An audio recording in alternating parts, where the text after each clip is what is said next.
Oke, selamat dan salam anak-anak. Nah, mungkin untuk hari ini ya kita belajar yang refleksi ini ya, yang singkat saja, yang sederhana saja ya. Tadi ada yang bilang, oh Mister belum paham. Ini tidak terlalu susah sebenarnya anak-anak ya. Jadi tinggal, kalian melihat. Nah ini bentuk refleksinya seperti ini. Kemudian ini koordinat semulanya ya.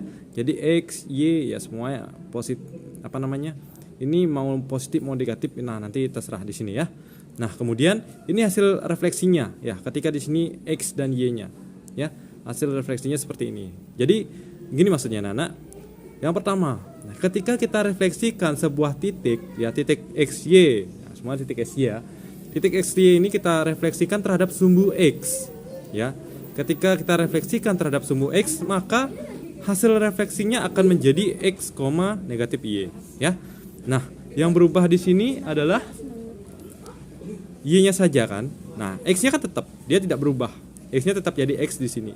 Tetapi Y-nya, dari sini positif. Kemudian hasilnya setelah direfleksikan terhadap sumbu X itu menjadi negatif. Nah, kan seperti itu ya. Nah, X, Y jadi X, negatif Y. Oke, contoh. Nah, contohnya like that lah, like this. Misal, ya ini contoh ya. Contoh, oke. Misalkan kita punya, kalau yang tadi tugasnya itu silahkan nanti kalian yang buat ya. Ini misal dalam bentuk yang lain. Nah, misal satu titik. Titiknya kita sebut sebagai titik A. Ya, kita sebut sebagai titik A dengan titiknya adalah 1, negatif 3. Nah, ini misalnya gitu ya. Yang pertama, kita coba refleksikan dengan yang sumbu X ini ya. Jadi kita refleksikan terhadap sumbu X. Nah, refleksi terhadap sumbu X. CX. Nah. Oke.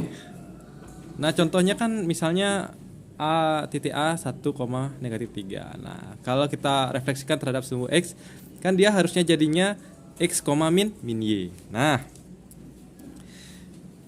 ketika titik X, Y kita refleksikan terhadap titik atau sumbu X, maka kan jadinya bayangannya A aksen X, min Y. Kan gitu ya tadi ya. Nah, maka Y-nya yang berubah. Nah, jadi seperti ini anak-anak. Kita tahu di soalnya kan di sini yang depan pasti X, yang belakang pasti Y. Gitu ya. Nah, depan X, belakang Y. Oke. Nah, kita sekarang masukkan dia ke dalam rumus. Maka jadinya A 1, negatif 3 kita cerminkan terhadap sumbu X. Nah, maka ini menjadi A aksen X. X-nya tetap. X-nya berapa? X-nya 1. Oke, kita tulis di sini 1, min Y ya. Jadinya Y dari Y berubah jadi min Y. Maka di sini negatif ya. Negatif yang ini ya kita turunkan dulu ke sini. Baru Y-nya. Y-nya ini berapa? Y-nya kan min 3. Nah, kalian udah bisa tuliskan min 3. Berarti di sini kita tulis min 3. Gitu ya. Sehingga A aksen itu akan menjadi satunya ya tetap koma. Nah, ini negatif kali negatif. Nah, jadinya positif. Positif 3. Maka bayangannya adalah titiknya A aksen 1,3. Nah, sudah untuk yang sumbu X. Nah, yang kedua, ini yang pertama ya, kita anggap yang pertama dengan sumbu X. Kemudian yang kedua, ketika kita akan cerminkan dia terhadap sumbu Y. Nah, C cermin sumbu Y, gitu maksudnya ya. Ini cermin sumbu X. Maka bayangannya menjadi, kalau yang kita cerminkan terhadap sumbu Y ya, yang kedua, berarti kan yang berubah adalah X-nya, Y-nya tetap.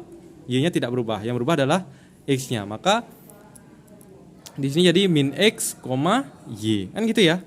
Nah, sehingga dari A 1, negatif 3 ini kita cerminkan terhadap sumbu Y. Jadinya A aksen. Nah, min.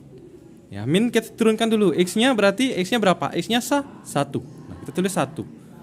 Koma, Y-nya berapa? Y-nya min 3. Oke, kita tulis saja min 3 karena dia tidak berubah anak-anak. Nah, berarti di sini A aksen jadinya min kali 1. Berarti kan min 1, min 3. 3 min 3-nya tetap ya. Dia tidak berubah. Oke.